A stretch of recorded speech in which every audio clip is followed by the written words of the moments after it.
assalaamu calaykum waraxmatullaahi wabarakaatuh. kulanti wacan oo wanaagsan daawadayaal meel kastoo joogtaan. kusoo dhawaada janaalkeena Somali Design Media. magacaygu waa Cabditax Xuseen Abu Suhayb.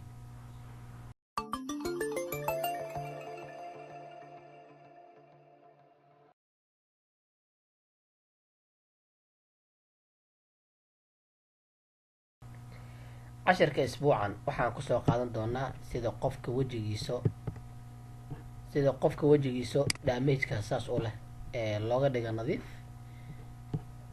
saa ujeediin wejigan wuxuu leeyahay dhaawacyo ama nabaro ayuu leeyahay. sidaas darteed sida aan qofkan wejigiisa aan nadiif oga dhigi lahayn sida ka muuqato sawirkan.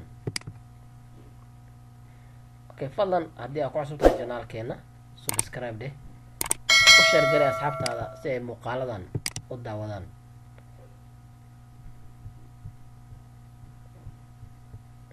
okay, marka waxaan bilaabeynaa, waxaan soo furinaynaa softwarekeeni. kadib sida caadada ahayd waxaan soo qaadi doonaa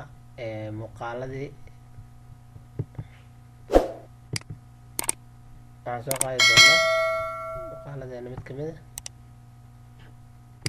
a. okay, waxaan soo qaadaynaa muuqaalkii, waxaana keenaynaa drag and drop oo waxaan ku keenaynaa photoshopkeena.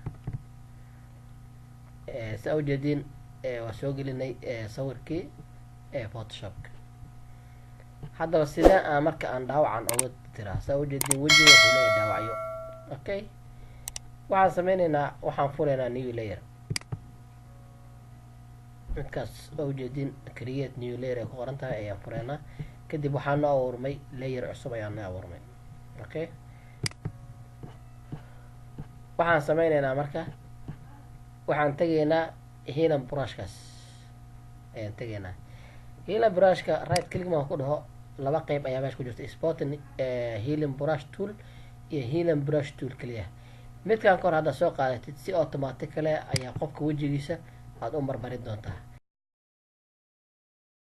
kan labaad hadda soo qaadatid oo healing brushka ah oo keliya ku dhahdid, waxaad u baahan doontaa in wejiga meesha nadiifta ah aad kasoo qaadatid oo kabacdina aad ku hagaajisid dhaawacyadan. okay, marka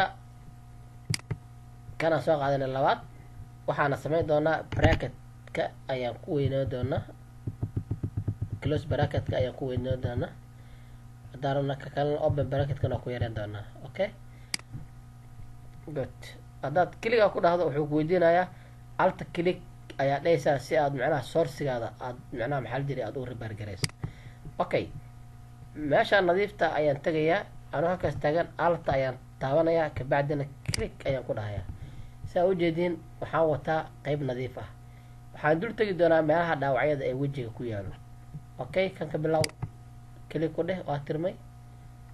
click click click click click click, saas ayaa u wadeysaa ilaa dhaawaca wejiga aad dhamaysid. waa dulgeyni, kabacdina okay aa ku dheh, markaas dulgey, click click click click click click click click. saa ujeediin wejigii waan titirnay, nadiif ayaana ka dhignay.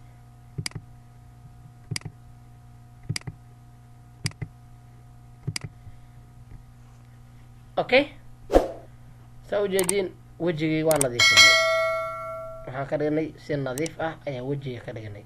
okay, si lamid a haddii wejigii qofkii aad samaysay, haddii qofka wejigiisii aad nadiif saas oga dhigtay, si lamid ahna qofka wejigiisi waxaad sameyn kartaa dhaawac ayaa u sameyn kartaa. okay,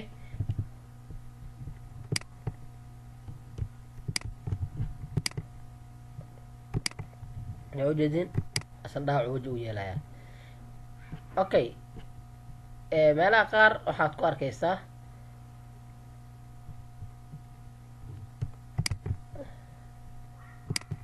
okay, naga titirno nadiifi. okay, meelaha qaar waxaa ku arkaysaa ama social media waxaa ku arkaysaa waxyaabo oo mucjisad camal ah oo qofkii wax ka yaabiyo kalo qofka marka wuxuu sameynayaa photoshopkan oo kale u isticmaalayaa wuxuu sameynayaa ishaan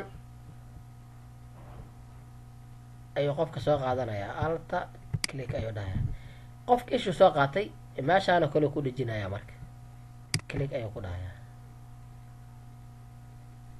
soo jeedin il kalaa meesha ku taalo intuu tagayaa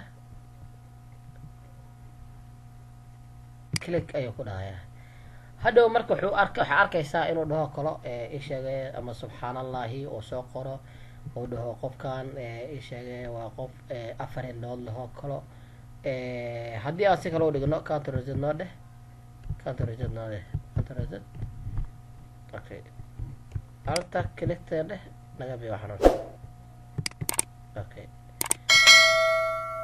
okay idmiga iska tirna sama okay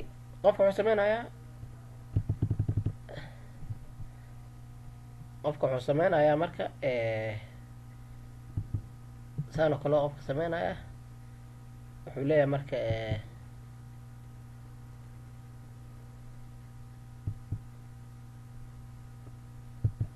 okay qofkan in ishiisoo kale uu soo qaado oo complete ah oo soo qaado ama saas oo ishi u tiro kale okay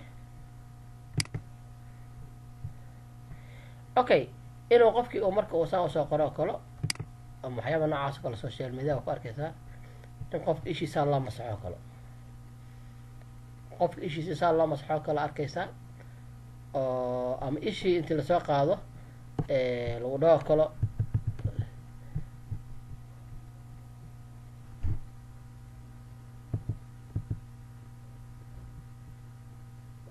بعد click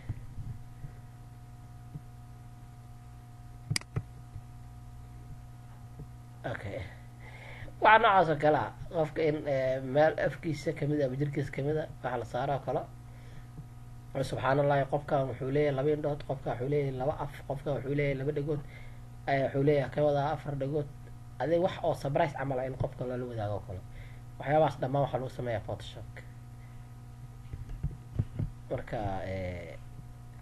intaas ayaan kusoo gabagabeynay cashirkeena photoshopka ee aan kusoo qaadanay sida wejiga looga sameeyo ama qofka nabraha wejiga ku leh loo hagaajiyo oo clean wejigiisa looga dhigo haddaba fadlan haddii aad ku xusubtaa janaalkeena oo ku xasuusinaya mar labaad subscribe dheh haddii adiga aad kamid tahay asxaabteena soo booqato janaalkane u sheer garay asxaabtaada si ay muuqaalkan ay u daawadaan waad ku mahadsantihiin daawadashadeena waa anigoo cabditaa xuseen oo idin leh nabadgelyo